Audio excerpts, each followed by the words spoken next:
Good morning, everyone. It is Tuesday, July 29th at 9 a.m. We'll call the Wright County Board of Commissioners to order. We'll begin with the Pledge of Allegiance. I pledge allegiance to the flag of the United States of America and to the republic for which it stands, one nation, under God, indivisible, with liberty and justice for all.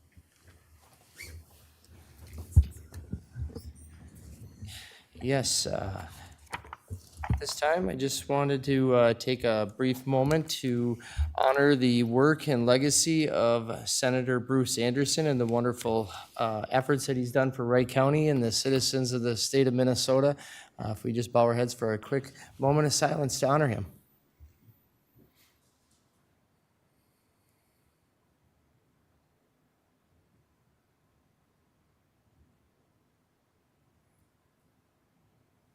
Thank you.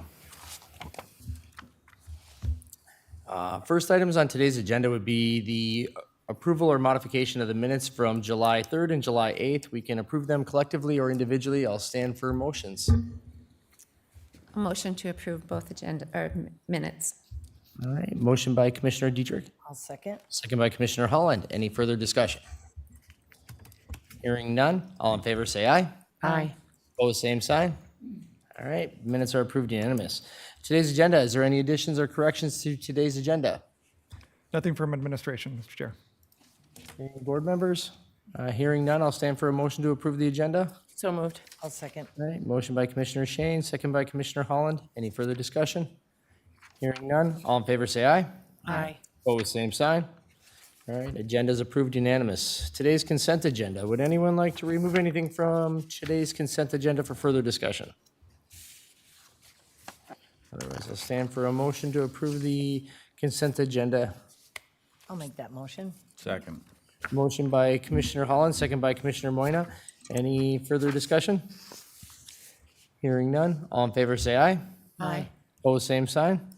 All right, consent agenda approved unanimous. Flying through that quite swimmingly. We are right on time here, or close to, for our first timed agenda item with Clifton Larson Allen in our annual audit update. Good morning, Mr. Chair and Commissioners. I get to play the role of Lindsay today as she's out introducing our audit firm. So it's that time again, this time of year, where we review the county's financial statements. And today we have with us Kristen and Eric from Clifton Larson Allen, who will be reviewing the 2024 audit results with you. We've also got a few members of our finance team in the audience as well, should you have questions for them. But with that, I'll turn it over to Kristen and Eric for their presentation. Good morning, Mr. Chair and Commissioners. Good morning. Okay, do we have the PowerPoint? Okay. So we are here to go over the 2024 audit. So just to welcome, or to introduce myself, I'm Kristen Hool, I'm the signing director on the audit, and with me I have Eric. I'm the manager on the audit, just kind of trying to make things run smoothly so Kristen doesn't have to. So on the agenda, we'll go over required communications, followed by internal control, then the single audit, Minnesota legal compliance, then Eric will go over the financial results and other items. So in terms of required communications, we do issue a stapled letter. It is our governance letter, so everyone should have obtained this. It is 5 pages, very boilerplate.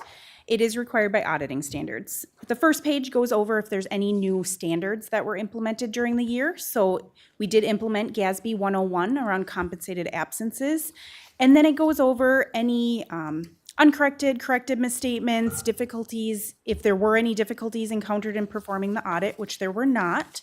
Also discusses that there were no disagreements with management. So everything, like I said, is very boilerplate in there. And then the other item on this slide is that we did issue an unmodified or clean opinion. So that is the best that the county can get. So that was issued as well. Okay. So going on to page 4.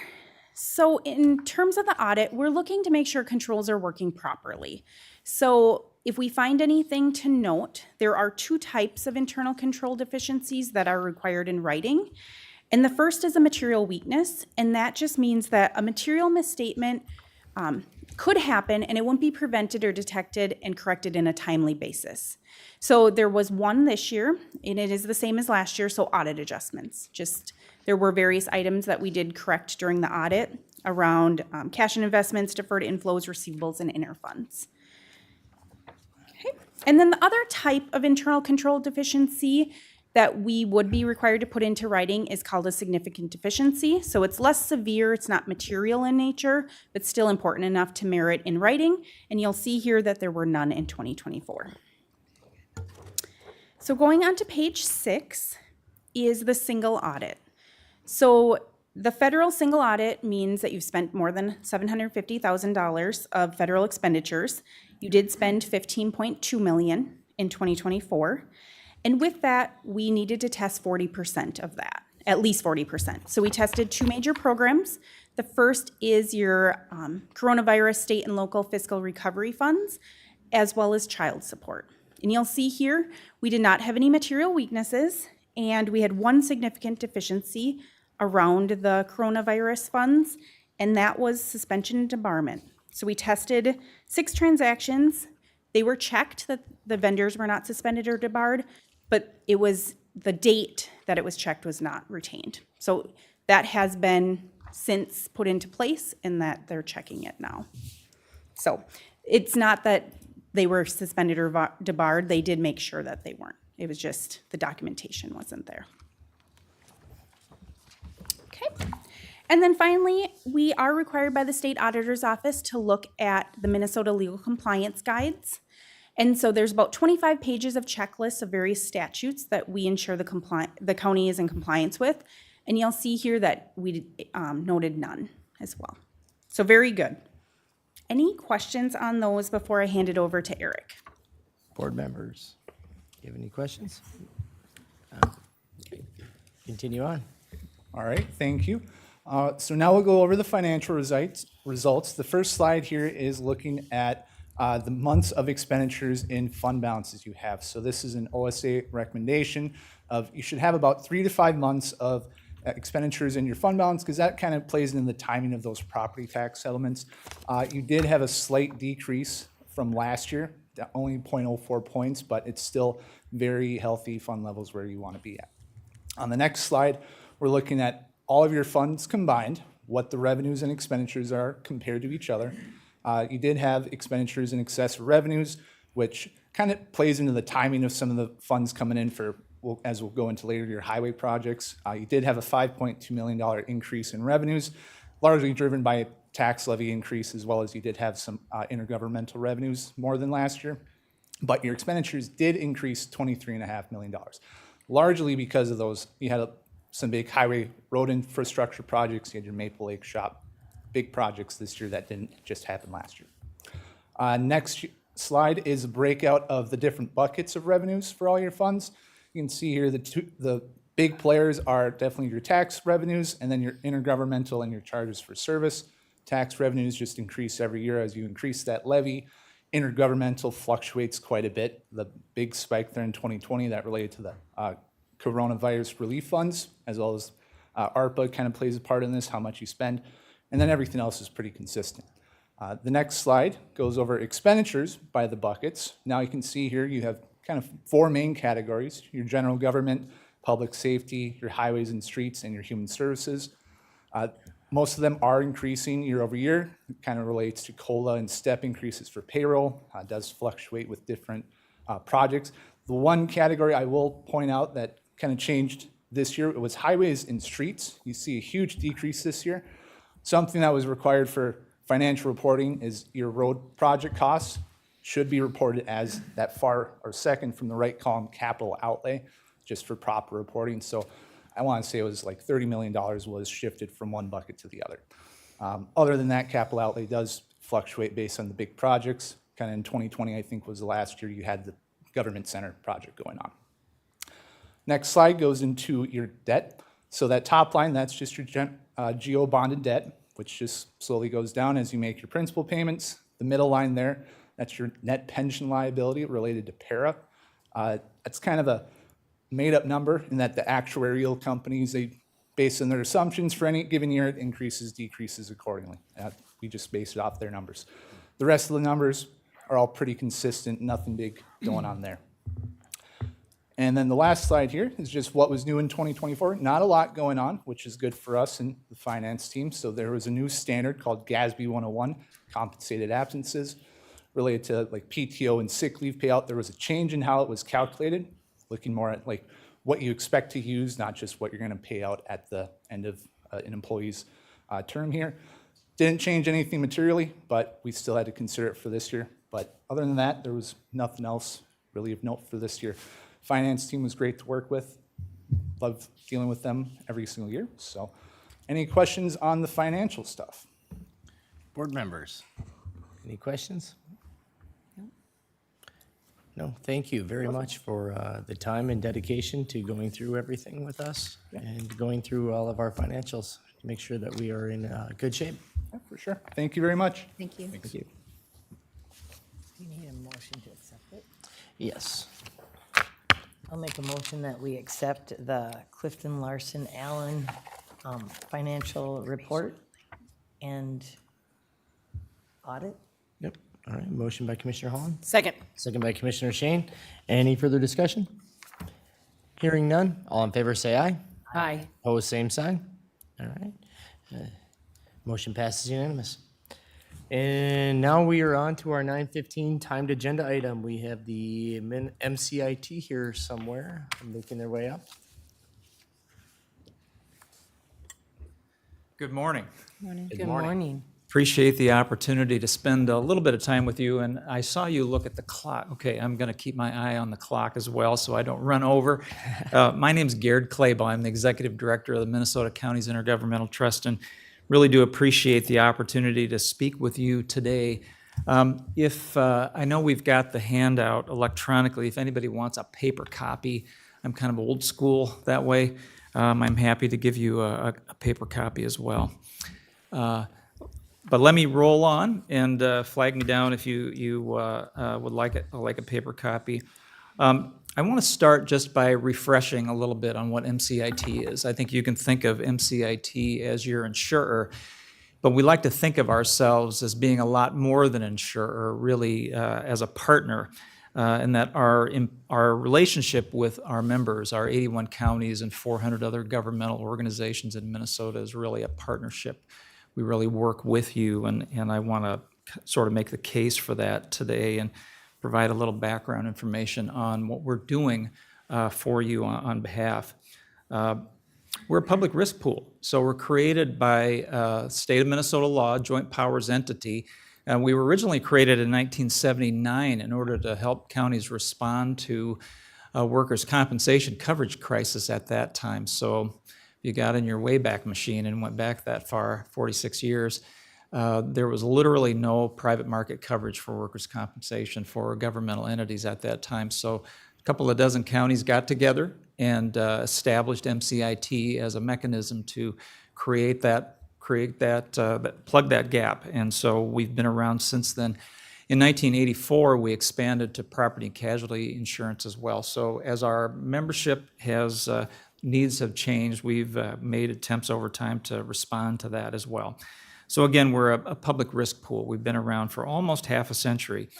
We're a public entity. So I mentioned we're a joint powers entity. Our board are your peers. So county commissioners across the state, other county officials serve on our board. We have 9 members, and you all get an opportunity to cast votes for who those individuals are. And of course, you've got a board member in the midst here, Lindsay Meyer, who we appreciate her service on our board as a recently elected member. We're not for profit. So as a government entity, obviously we're not generating a profit. If there's excess resources that we have available, we return them to members. So we return those to you, and our board has done that pretty consistently over 30 plus years and has done that again in 2025.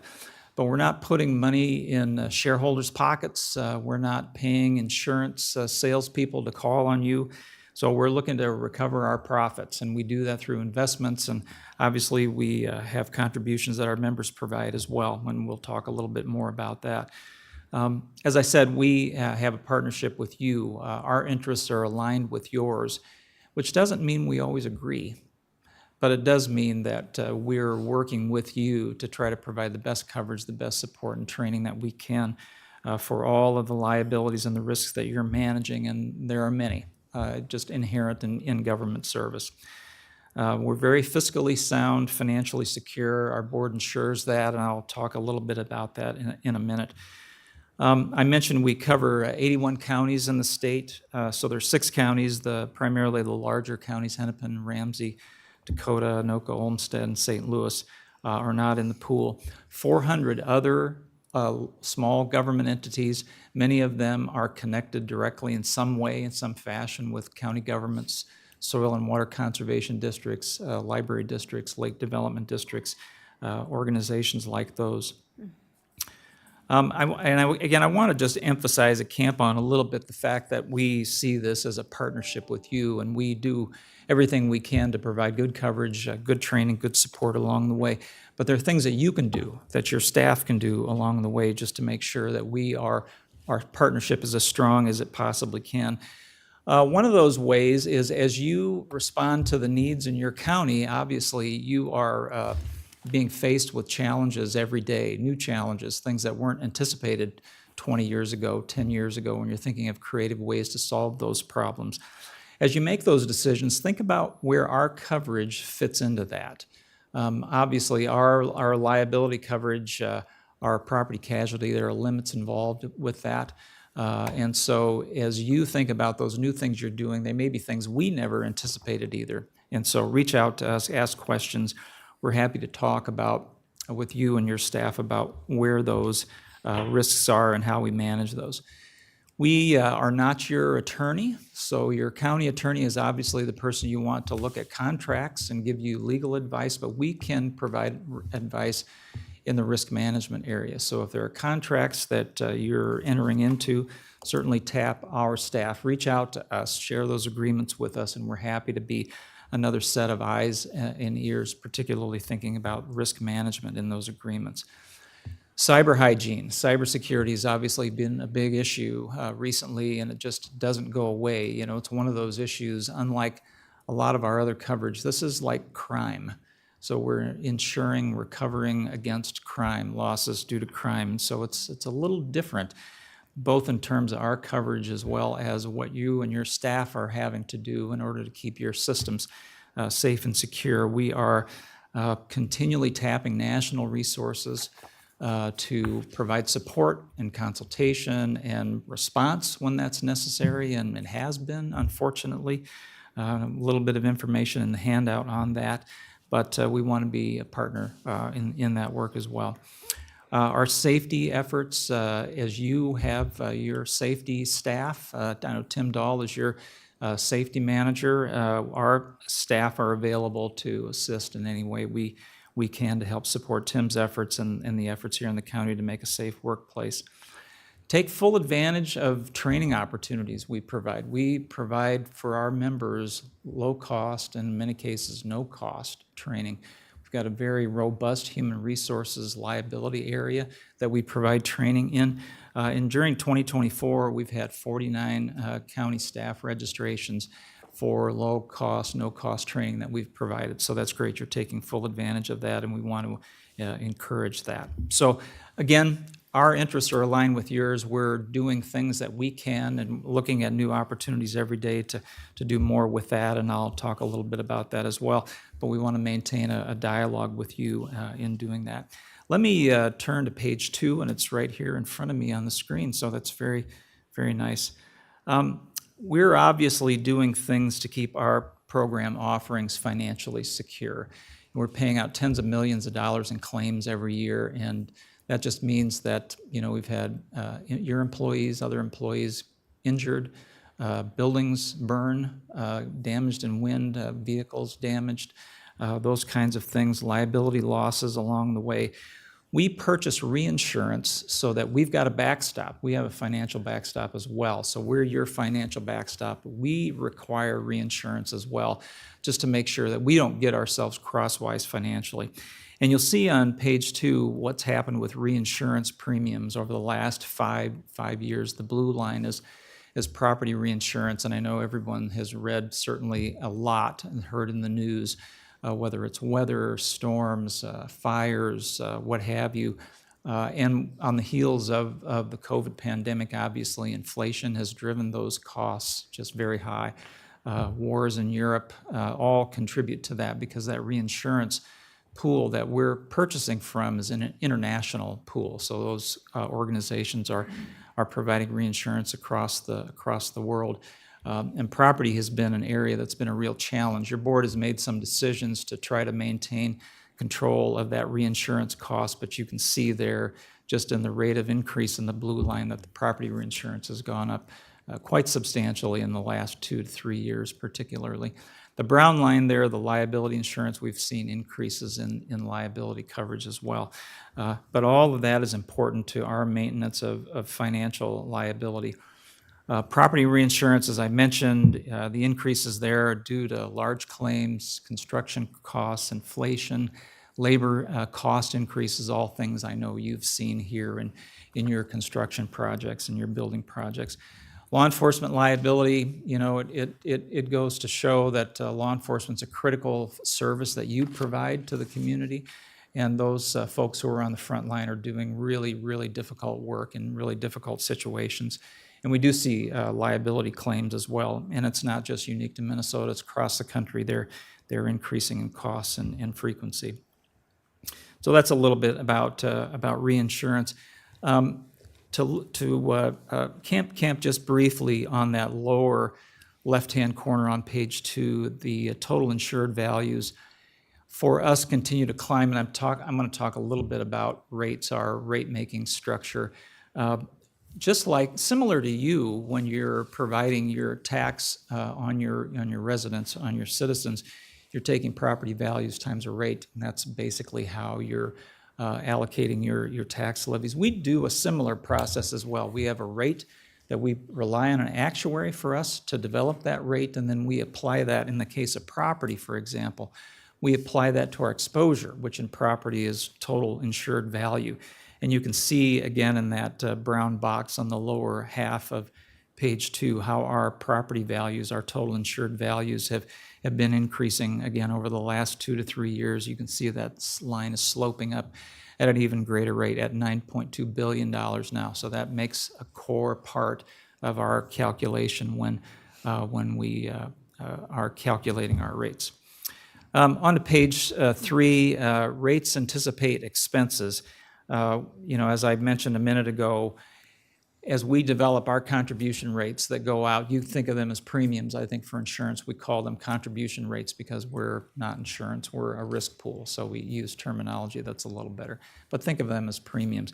We take our exposure times those rates, and that's what we allocate. And again, as I mentioned at the outset, we're not out to generate a profit. We're not out to pay salespeople to call on you. We're trying to cover those costs. And obviously inflation and other factors have loomed large in the last 2 to 3 years particularly. You can see in that graphic in the blue on the top of page 3 just what's happened with our rate changes. Now this is just the rate part. This is just like the levy part.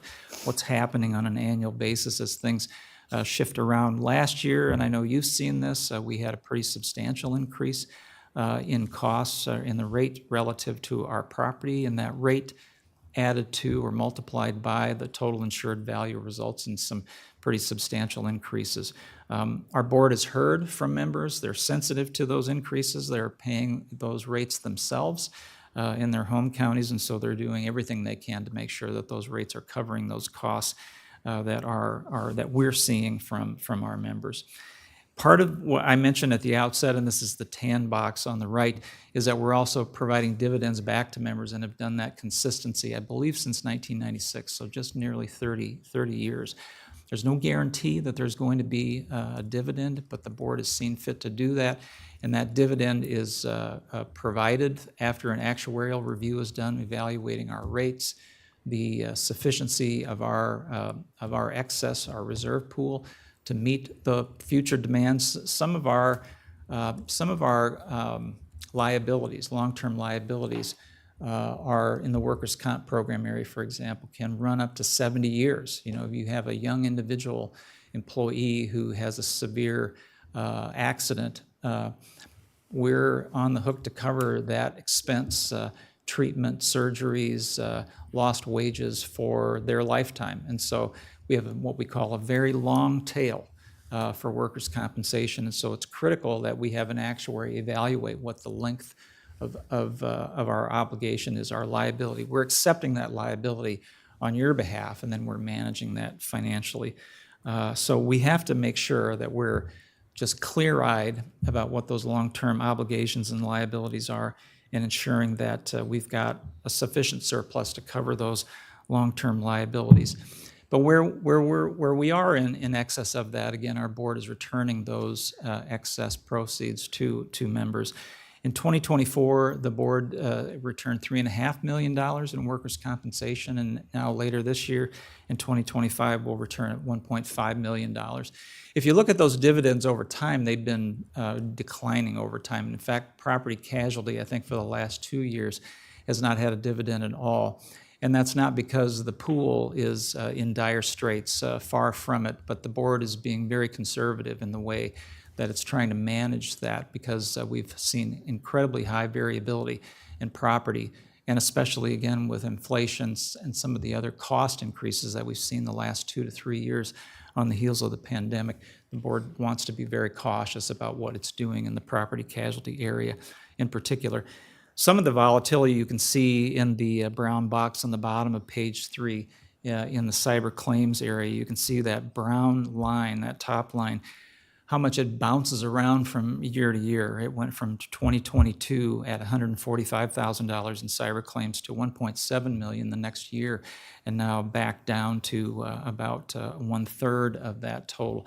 Incredible variability.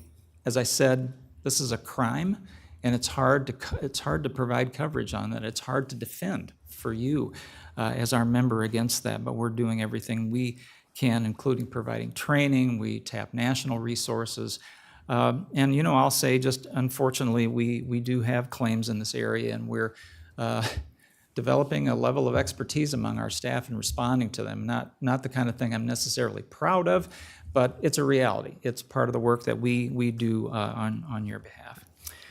I want to jump finally here to page 4. And again, as I've been doing, just hit a few highlights along the way.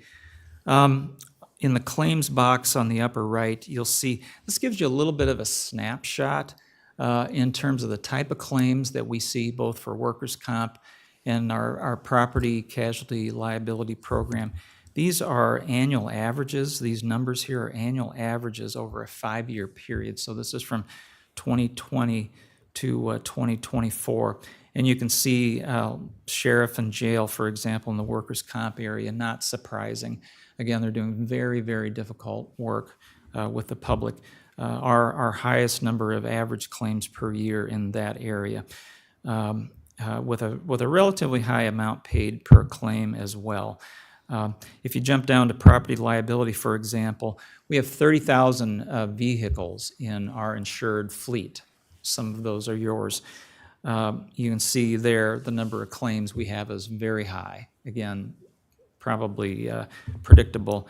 The relative amount per claim is fairly low.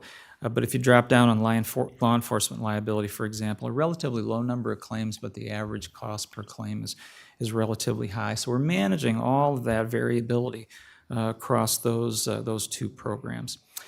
I want to finish just by highlighting again the bottom half of page 4 and just mention the resources that we have available for you. We have consultation resources, so we've got our field staff. Alethea Sheridan is our loss control consultant here for Wright County, and Joe Szyminski is our risk management consultant. They're always available to attend safety committee meetings, to come on site, provide consultation, always available by phone as well. So be sure, and I know your staff are contacting them. Tim is in regular communication with them on the needs that you have and the needs that your staff have as well. Our website, about a year and a half ago, we relaunched our website, made it a little easier to use, easier to search, find articles, wealth of information available for you, available for your staff as well, so take full advantage of that. We're also looking at ways we can improve things that we're doing, and we're always open to hearing thoughts about ideas. One of the things that we've recently done is we have in our origami claims management system, that's the claims management system that we've used, we've opened a portal on that about 2 to 3 years ago where we're beginning to post reports for workers' compensation on that data that may be useful to your staff, to other counties, to other members in terms of getting a picture into what their claims experience has been. Thinking about safety, thinking about interventions, where are we seeing claims and what can we do to improve on that. We've added more reports to that just recently in the way of supporting safety committees, in the way of supporting your regular OSHA reporting, and more is coming along the way. So we're happy to say that we've done a soft launch of additional data on that portal, and again, I think you'll see more in the near future. And once we make sure we've got the bugs worked out of that, we'll be doing a more aggressive announcement on that. But those are out there now for people to use and try and give us some feedback on those as well. Obviously, training. We're doing a tremendous amount of training. I mentioned earlier you've had 49 staff in 2024 take advantage of some of our training offerings. Continue to do that. It's a great training. We're bringing attorneys and other national experts at different times to those training opportunities. 5 years ago, we were doing trainings in person. Today, we're doing by webinar. We're saving money, time lost in the office, overnights, food costs. All of those go away, and we're doing 1-hour sessions instead of day-long or half-day-long sessions. We still are doing those, but we're relying more on the webinar format to get that information out. So you're taking advantage of that training, continue to do that, and we're just pleased to be able to support your work in that way. We're also starting up, and this will happen before the end of September, a risk management quarterly group. So risk managers, yours like Tim Dahl, for example, and others across the state are looking for opportunities to get together, to collaborate, share information.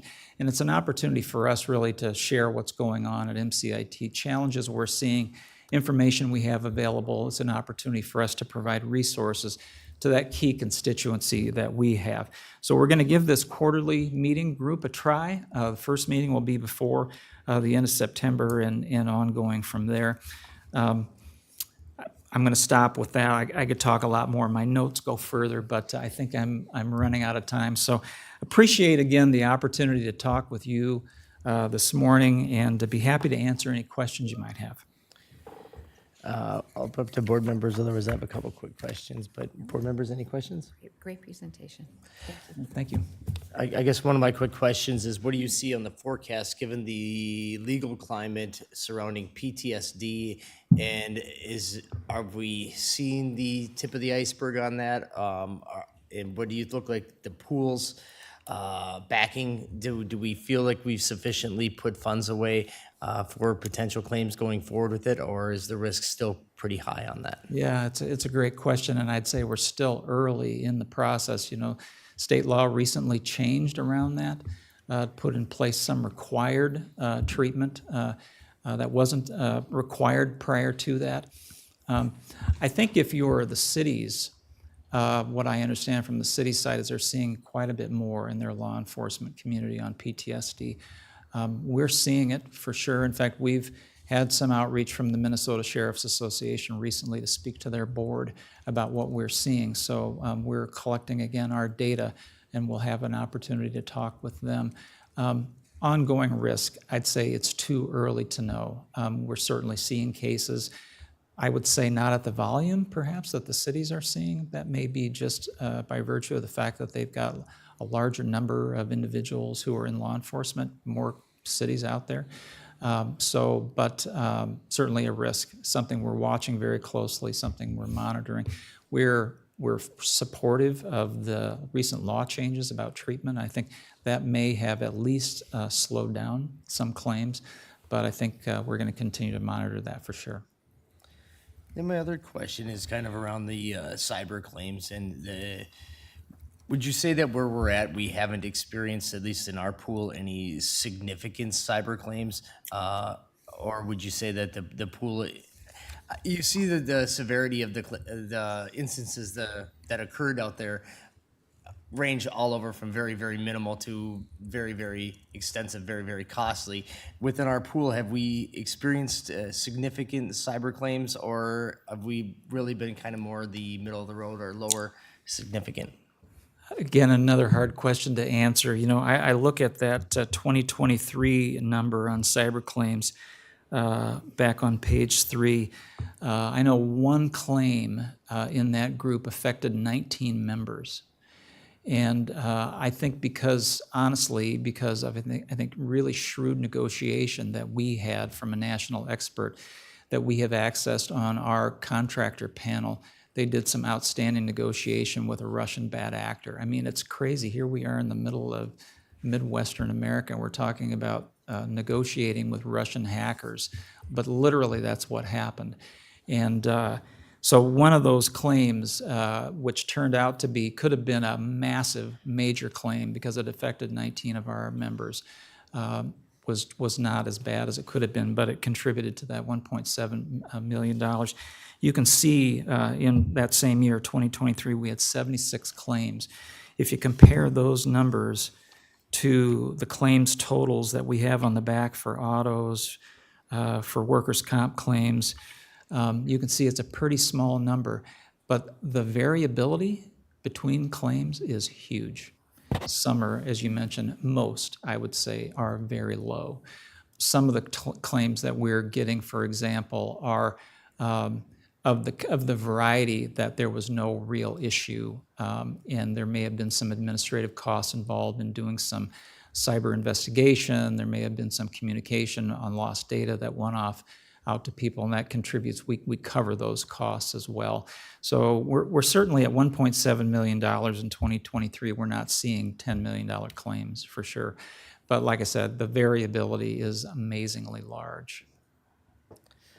Well, thank you so much for the overview of this information. Board member? Yeah, I would like to say thank you for starting that quarterly risk management group that on behalf of the county, we really appreciate that. And we're very blessed to have good risk management team here too, and that enjoy working with you. And You do have a strong team, and we appreciate that. And I think that quarterly meeting will give us an opportunity to engage Tim and others across the state in that role. And we'll do some bi-directional learning for sure.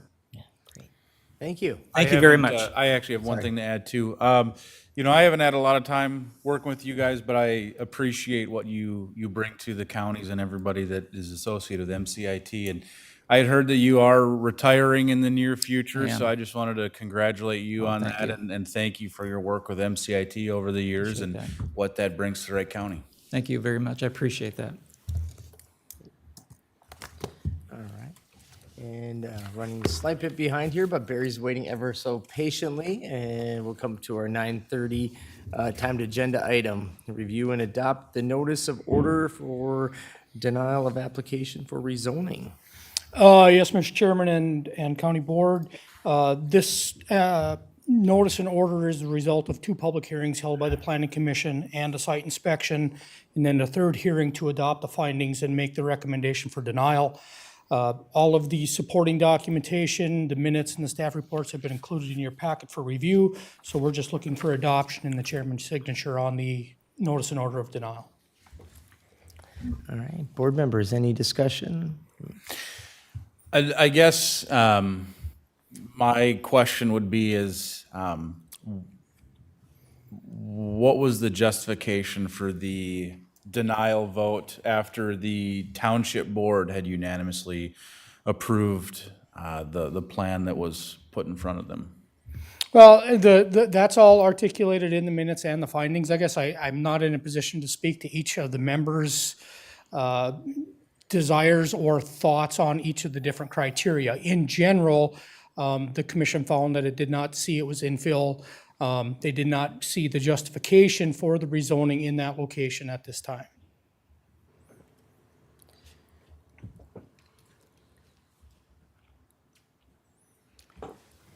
I'll speak on that a little. What we're really finding frustrating on the board is that some townships really put in a lot of time and effort in their justification of why they approve and they don't approve these. When it just comes back as board approves, some townships have public hearing and talk to the neighbors. Some don't. We don't really know which ones do and don't.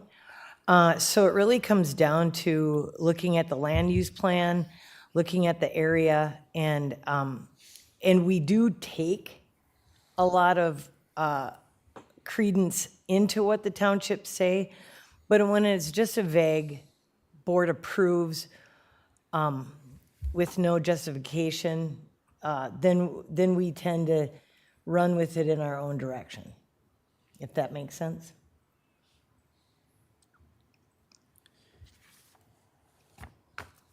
Mr. Chair, the findings have been provided to the board. You've had access to the whole record. Presume the board has read everything here and ready. If the findings are in order, a motion would be in order to accept the findings as presented from the Planning Commission. I'll make that motion.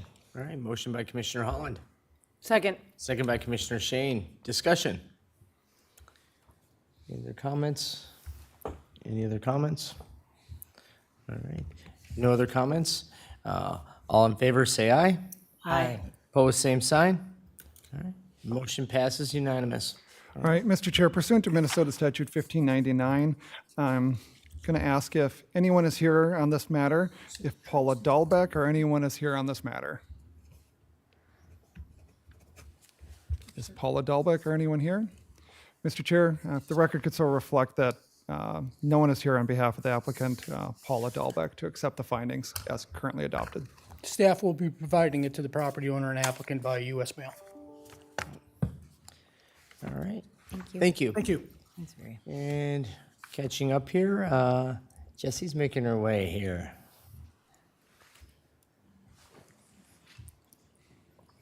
Good morning, Chair and Board. I'm here just to talk about the Wright County License Center, give a couple exam room highlights, as well as spotlight the fact that we have a legislative initiative that we took on in 2024 that goes into effect officially on Friday. So quick highlights here. We did open the exam room in May of 22. We are one of the first larger service centers in the surrounding metro area to take on this service. In the first year, we did administer over 2,000 exams, clearly fulfilling a need for the inadequate amount of testing that the state was able to provide due to the demand. So the demand was much more than what the state could handle, so this third-party proctor program was a great opportunity for us to meet the needs of the community. In 2023, we went ahead and administered double that, so over 4,000 exams that following year. Mainly in part, that was due to the launch of ID for All. Unfortunately, DVS didn't plan very well for that launch and did not make any changes to extend their testing or offer more capacity. So therefore, that's where our numbers doubled. So it was a really great opportunity for us to meet the demands of the community and surrounding community. In that time frame, we realized that we really needed opportunities to have more language options for our testers. So we did begin advocating in 23 for that. In 2024, DVS did allow proctors to be able to give exams in up to 8 languages as well as audio versions. So it's a really great opportunity for testers coming in to be able to pick their language. They can do the audio test or just read. We also received a bunch of feedback over the 2 years 23 and 24, that testers felt the time limit of the 30 minutes was too short. It was a 40-question test, so basically less than 1 minute per question. So we then began advocating to DVS to say, hey, can we at least get 1 minute per question? I think that that's fair for these testers using our location. We also ran into having to deny a bunch of people due to some statute language that said testers who need to test on their 4th or subsequent test must use a state exam station. As we know, kind of looking back historically, DVS was really struggling to provide adequate testing and accessibility to testing across the state. So we were turning away people into these exam stations that were already overloaded. So I came to the board at that time asking for help. and you all graciously said, hey, let's take this on.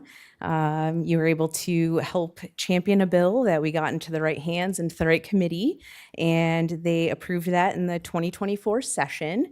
Unfortunately, it didn't go into effect that same year, so we had to wait a whole year to get that in. But as of Friday, that statute will change and will remove that language, which ultimately allows us to be able to offer those tests if they're wanting to use our location. So it doesn't mandate anybody use ours. It just basically provides more accessibility to testing across all of the state. So it benefits Wright County, it benefits our community, but it also benefits the entire state. Last year, we administered over 3,000 exams. So to date, we've administered more than 10,000 exams. So I think that this has been a very successful program. I think we've met the needs of the community. The board has been very supportive of our license center and providing really good service. So I just wanted to give a shout out to say thank you for helping us out and getting that championed. DVS was also very willing to have this statute changed. They just were unable to take it on in their legislative agenda. So I'm really appreciative that you supported that and that we were able to actually make some positive changes. I'd also like to report that this year they also extended the testing limit to 40 minutes. So we've been able to, since 2022, bring the languages from 2 testing languages to 8. We've extended the time limit by 10 minutes. We are successfully able to administer any test, whether it's 3rd time, 10th time, 20th time as of Friday. So I feel like we've made a lot of really great changes statewide that just really provide better accessibility to testing, which I know the board historically has been very passionate about. I personally am passionate to just be able to provide the service and meet the needs of the county. So I just wanted to quick say thank you. And as of Friday, our hard work will finally go into effect. So Chairman Vetch, I want to say, that you can thank us all you want, but you were a rock star down at the Capitol. And the fact that they requested you to speak, it speaks volumes for one. You're a very good speaker. And the way they changed the rules from underneath you and you still went in there and did your spiel, it was great. And you really, truly should take a lot of thank you for all that you've done to make our testing center and DVS just a great department. Mr. Chair, I'd like to say something too. Again, I'm right with Jeannie on that. Working with you through this, the knowledge that you brought to us as well so that we could advocate for you. But a lot of thanks goes to you and your knowledge and everything that you're involved with brings all that to the table. So again, it was my pleasure to work with you. Thank you for working so diligently on that. yeah, Jesse, job. this Great goes job. way back. it does. It goes back pre-COVID. It We does. started having the discussions about DVS and the inefficiencies and challenges that the clients were having, as well as just from a systematic perspective. You worked side by side with me for many years on this. I can't thank you and your staff enough to see that we were actually able to check the box off on a lot of these items Yes. and being able to actually get them to come forward. And I believe we're actually at a point now where you can make a physical driving test within 1 or 2 weeks of when needed. If we would have went back maybe 2-3 years ago, it was 6 months from when Yes. you could get an appointment. You can walk in and take a same-day written exam. It's amazing that we've actually gotten there. In light of the challenges of the license for all and stuff that we faced through this, we still pushed forward, and you and your staff kept advocating down in St. Paul as well as with us. And you kept finding efficiencies there to get people through the line as fast as you can. Yep. In light of crowds that we've never seen Oh before. my gosh, yes. Yes, I do think Wright County in general, truthfully, Derek would know this. I think we were a big proponent of actually the Proctor's program actually starting, just because we were so adamant working with them during the COVID era. They had processed tests online and it was successful, but there was obviously the inconsistencies of who's taking the test, which is really why they stopped it. I don't think that personally they're going to say Wright County is the reason, but we didn't stop. You know, we really wanted the testing should be accessible to all Minnesotans. It should be easy to access. It should be available. The demand has just been there, and the state unfortunately didn't have the resources to meet it. So I think this was a really good program, and I think it's been very successful here for Wright County.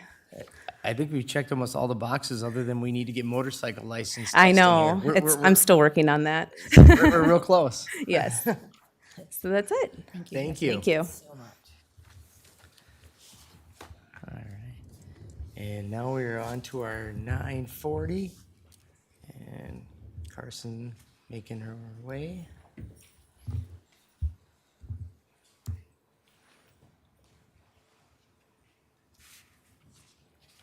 All right, good morning, Mr. Chair and members of the board. I'm Carson, Morning, Delia Saponiak. and we're here requesting board action to approve the resolution accepting donations from various businesses for prizes for the Wright County Parks and Recreation Challenge Wright program. And a brief background on that program, the goal was to get people outside during the summer and exploring various parks that we have. And in order to do that, we had people register for the program, and we had preset 7 different parks for people to hike kind of all over the county. The idea behind that was so that people could have a park that's close to them and then also go explore somewhere that is in a different area of the park of the county. And they would have from June 21st to August 2nd to complete all 7 hikes. In a way that we monitor that is that we have medallions at each of those hikes, kind of at a halfway point, so people could go to that spot and continue on or turn back. And then they would take a photo of that medallion and then send it to us. So that way we can keep track of who is completing the hikes and who may not have done that one yet. And that is something Delia and I have been working on, keeping track of all that. And part of the tracking too was so that way people would have to complete all 7 hikes in order to receive a prize from one of our donations. So on August 9th, we'll have our prize kind of ceremony at Robert Nye Nature Center, and where we will have anybody who's registered for the program come and participate in it. But then those who have completed all 7 hikes, we will draw from those names and give out the prizes that were donated to us. Neely can speak on those donations. Yeah, so we were fortunate enough to have 7 sponsors. They have donated various items. There's some cash donations. We also have Buffalo Pizza is donating the pizza for our final August 9th ceremony. And Yeah, we hope to, the goal too was to work with the community, not just the members of the public who would be participating in the program, but also local businesses. And that's why we reached out to them for the donations, was to kind of highlight those areas, those businesses who were willing to participate in this program and kind of take a leap of faith on this very new program that we were introducing this summer. And it has been very successful. We've had 24 families register and 12 individuals equaling to about 100 people participating in this program and hiking throughout the summer. And people have been really enjoying it. We've been getting all the photos in, and like a lot of different families and people of all ages from the county have been taking part in this. So that's been really great to see. Well, I appreciate all your effort, Carson, Delia. This program, it's great. It promotes activity, it promotes our parks, it promotes preserving our environment. So all the way around, it checks many boxes, and we really appreciate all the businesses that support this. Can't thank you enough. Mr. Chair, I'd like to add too that everyone go on Facebook and look at all the fun photos. It's really fun. What a great program, a great start. I hope we continue this moving forward next year. I'm just making that awareness of all the parks that we have in the system and how beautiful they are, and the programming is great. So thank you, and I'll make a motion to accept for the resolution to accept the donations. Absolutely. Motion by Commissioner Dietrich, second by Commissioner Holland. Any further discussion?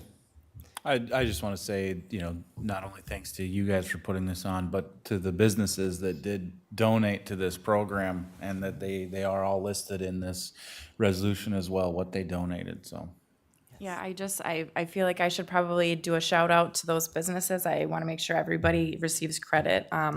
We have Centra Soda, Imagine Theaters, Fleet Farm, Runnings, the Buffalo Pizza, Buffalo Companion Animal Shelter, Arby's, Dairy Queen, and, yeah, That is it. that's all 7. Thank you. Thank you. Thank you. Any other comments? All right, resolution vote, Commissioner Moyna. Aye. Aye. Aye. Aye. Aye. Resolution passes unanimous. Thank you. Thank you. Thank you. Coming to our 9:45. We are up, Chad's making his way here.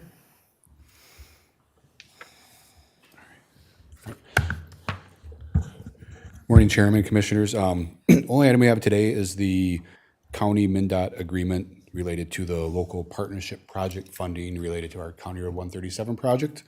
The agreement comes first, and then once we open bids, we'll modify to reflect the actual bid prices. So this basically just ensures that we're all going to proceed with bid opening, and then we'll do the next step is update for the final cost. But we're capped at $1 million, and it's going to be well over that, so we'll take what we can get. So any questions? Commissioner, I just want to thank Chad. It's been a long time coming. MnDOT was dragging their feet, and he had 2 cities and Costco on his back for months. He did say to Costco that if they gave him a $2.5 million check, he could start earlier, but that check never came. It did not. It did not. No. But my 2 cities appreciate all the hard work, and Thank you. and we're glad we're at this point. They're 2 good cities to work with. It's been a fun but challenging project, so looking forward to it. Yeah, and Mr. Chair, members of the board, and Chad, bid opening on this, you're anticipating, is it Monday or Tuesday before the special meeting? What's your timeline? Because that's the whole reason we're coming back here again next Yes. week is to look at these bid tablet. We're opening bids on the 4th. We should have basically have the bid summary to the commissioners prior to Tuesday morning's meeting. So, and appreciate the flexibility and not waiting to the 19th. Should give us can't give away those 2 weeks in the fall. So it's greatly appreciated getting a special meeting on the 5th for this. So Thank you. Very good. I make a motion, we accept the resolution 2545. Second. Motion by Commissioner Hall and second by Commissioner Shane. Any further discussion? Hearing none, resolution vote, Commissioner Shane? Aye. Aye. Aye. Aye. Aye. All right, resolution passes unanimous. all right, thank you. Thank you. Appreciate it. And now we are on to our Health and Human Services portion of the agenda. We'll put on our Health and Human Services hat. Our first item on the agenda would be the approval of the consent agenda. Would anyone like to remove something from the consent agenda for Health and Human Services for further discussion? Otherwise, I'll stand for a motion. So moved. I'll second. Motion by Commissioner Moyna, second by Commissioner Holland. Any further discussion? Hearing none. All in favor, say aye. Aye. Opposed, same sign. All right, motion passes unanimous. Thank you. And now, Jamie, first one would be adopt resolution 2507 to accept May and July 2025 donations. Yes, thank you. We have a couple of donations to recognize. We have a donation for the 60 Plus Clinic in the amount of $10, Special Needs Fund, $300 from the Marysville Township United Fund, and our HHS donation closet in the amount of $280, for a total of $590. I'll make a motion to accept those donations. Second. We have a motion by Commissioner Holland, second by Commissioner Shane to accept resolution 2507 for donations for May and July of 2025. Any discussion? I appreciate all those individuals and their contributions to betterment of the citizens of Wright County. Thank you. This is a resolution vote. I will start it off with aye. Aye. Aye. Aye. Aye. Resolution passes unanimous. Thank you. Our second resolution is to proclaim August 2025 as Child Support Awareness Month, and I'd like to invite Supervisor of Child Support Enforcement, Karen Popkin, to join me. As I've probably stated many times, I got my start in child support here in Wright County in 1992, so many years ago. It's a great program. It's highly federally subsidized. Reimbursed, subsidized, I don't know which one is the correct term. It's a great program. We have great staff administering it, and I would just like to say that I feel, and what I've recognized while I was both a child support officer here, a hearing officer here, and then working at the state for 8 years as a child support trainer, that people who typically pay their child support are typically parents that also feel an obligation of both, physical obligation, financial obligation, emotional obligation for their children. So it really supports families, even though we're talking about child support where one family may be not in the home. With that, I'd like to turn it over to Karen. I will ask that we maybe not read the proclamation, but I think Karen has a few things to share with you prior to hopefully adopting the resolution. Maybe a little more interesting than just reading the whereas proclamation for you all. Hello, commissioners. My name is Karen. I have supervised here in child support for quite a few years. So I thought I'd provide you just a little bit of information about the state. They evaluate us on 5 different measures. Now, the state averages come out every year, and I just want you all to know that Wright County exceeds state averages on every measure. Above average. Yes, above average. We are above average. The collections for the average state, our collections, every county averages at 73%, but Wright County is at 79%. We collect almost $1 million every month. The next measure I think that is really important and probably most impactful for you all to know is the cost effectiveness. The state monitors our cost effectiveness very closely because they reimburse us at a rate of 66%. So they want to make sure that we're all doing a really good job with those funds. So state average cost effectiveness is $2.65 for every dollar spent. That's what average counties collect back. Our county collects more than 2.5 times that. We collect at $5.99. So a really, really high percentage there. The next number I'm going to leave you with is we have 15 staff, and the longevity in our staff here, I totaled up the number of years of service our staff has put in for Wright County. We are at a total of 162 years for our staff. Right. So we do our job very well, and we clearly like our job, and we like being here. So thank you. Thank you. Thank you. Thank you. Do you have any questions? No. Those are Board great members, reports. questions? Great report. Great, thank you. Thank you. At this time, I'll stand for a motion to approve Resolution 2508, proclaiming August 2025 as Child Support Awareness Month in Wright County. So moved. I'll second. All right, motion by Commissioner Dietrich, second by Commissioner Moyna. Any further discussion? We appreciate It's a being- resolution. Thank you. I appreciate all the hard work that our child support workers do in keeping us at the top echelons amongst those in the industry in the state of Minnesota. And I was going to mention too that while they're not in the boardroom with us today, I believe that most of them are watching. So they're very appreciative of your appreciation. Thank you. And resolution vote, Commissioner Holland. Aye. Aye. Aye. Aye. Aye. Resolution passes unanimous. Thank you, Board. The next item I have is something that we're delighted to do, whereas we're both a little bereft that Cecilia will be leaving us. I'd like to ask that Cecilia, John, and Sarah join me at the podium for a retirement announcement regarding Cecilia. So Cecilia began working for Wright County Health and Human Services on May 20th, 1996 as an Office Tech 2 at the reception desk for financial services and fiscal technology teams, which obviously would have been back in the downtown building. In August of 1997, she made a lateral move to intake and resource team and social services. In January of 2001, she's promoted to information system specialist position, which was a new position that the county classified at that time with the fiscal technology team, where she worked for over 15 years. In April of 2016, she came to public health as an office technician 2, and in September of 2016, she was promoted to case aide position for the health promotion and protection team in public health that John supervises, where she remains today until her retirement on July 31st, so in a couple of days. With that, I'd like to turn it over to John, her supervisor. Yeah, so years ago in HHS, we adopted staff core values of integrity, compassion, honesty, accountability, respect, and teamwork. And Cecilia demonstrates these core values every day in her work. She's always on time, she's prepared, and she's ready to go every day at 8 o'clock.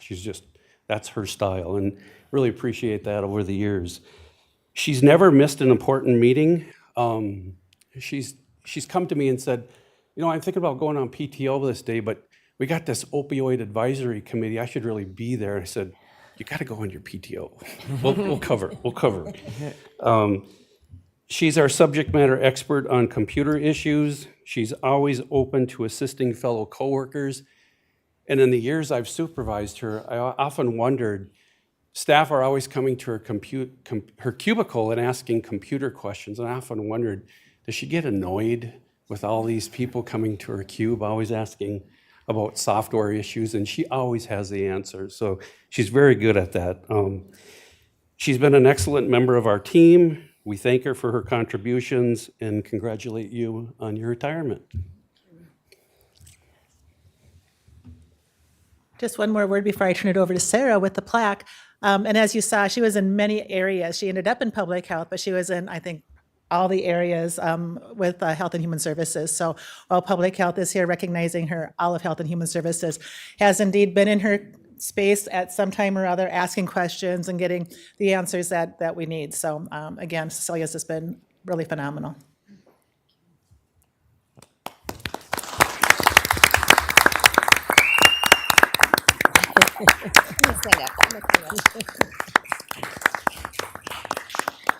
So yeah, I'm excited to, and also a little sad. We're all bemoaning and going to be missing you, and a few of us more than others. And Brian will be getting this fixed, so we'll have a replacement for you this afternoon. Oh, okay. We were going to have Chad come give this to you. But her plaque says that she's from the highway department. She was timing. We know she worked in a lot of parts of HHS, but I don't know if she had a spot at the highway department. It was also a good thing that I opened this before I came up here. Yeah. I saw that. But yes, so this is just temporary preview. But thank you, Cecilia, so much for all of your I don't know. It's gonna be hard to fill your shoes. So thank you. Thank you. Cecilia, I can't thank you enough for your dedication to this organization and the citizens of the county. And as Sarah just said, you're leaving big shoes to fill. We'll miss you deeply, but we also want to encourage you into enjoying your retirement in the next phase of your life. Which sounds like the highway department. Yes. So it looks like that. Hopefully you're not a plow driver, right? No, thank you for the years, and I appreciate the opportunity to work here, work in the county I live in, and I've made a lot of great friends and coworkers, and used my skills and learned a lot. Thank you. Thank you.